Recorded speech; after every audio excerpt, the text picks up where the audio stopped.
Hep bilgisinde acil servis.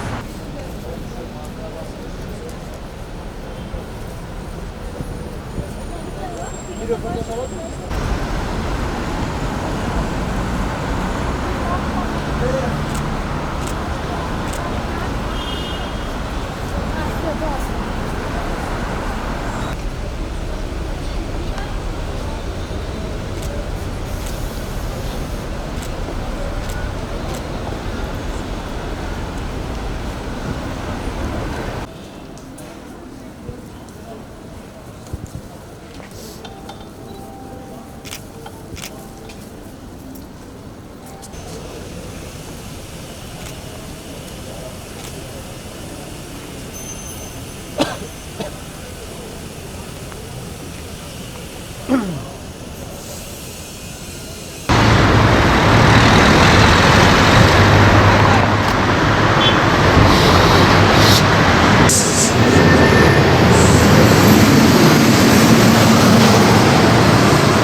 Bismillahirrahmanirrahim.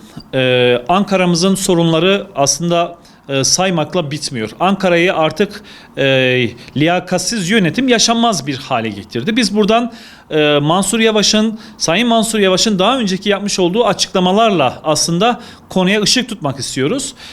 Trafik saatleri bir yana, kilitlenen kavşaklar bir yana, otopark problemi bir yana, metroda yaşanılan gecikmeler, yeni metro vaatlerinin gerçekleşmemesi bir yana, yine ulaşımın fiyatının artırılması, sözde en ucuz ulaşımı biz sağlayacağız aslında vaadi vardı Sayın Mansur Yavaş'ın. Bunun da gerçekleşmemiş olması bir yana aslında vatandaşlar şu an ciddi anlamda büyük bir problem yaşamakta.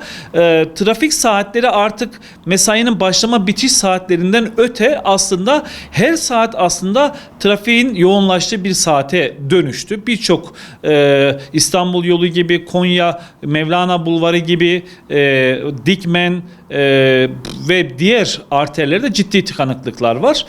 Bununla birlikte EGO'yu işte yenileme, yeni otobüs alma, filoyu yenileme ile övünülse de aslında sahadaki gerçekler çok farklı.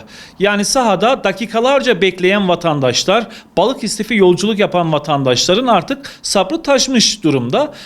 Bir de buna üstüne üstlük dar gelirli vatandaşa bindirilen ulaşım zamları, sürekli yapılan zamlar da aslında vatandaşın çilesini kat be kat artırıldı. Ki sefer sayılarında uzun olması bunu daha da katmerleştirdi.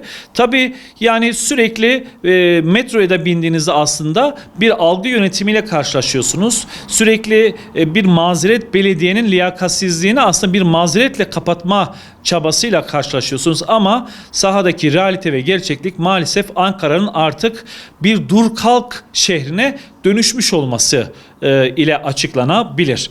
Tüm bunlarla birlikte bir de yeni yol yapmanın trafiği artırdığı hezeyanlarını da birlikte düşündüğümüzde maalesef Ankara tamamen yönetilemez hale gelmiştir. Trafik tıkanıklığı aslında bir yönüyle artık yönetimin de aslında tıkandığını göstermektedir. Bu anlamda Ankara'yı rahatlatacak, trafiği rahatlatacak, yeni otoparkların yapılması, yolların icra edilmesi, bununla birlikte metro inşaatları, vaat edilen, söz verilen metro inşaatların da hızlı bir şekilde bitirilmesi gerekmektedir. Bu şekilde Ankaralı vatandaşlarımızın yükü bir nebze de olsun hafifletilmiş olacaktır.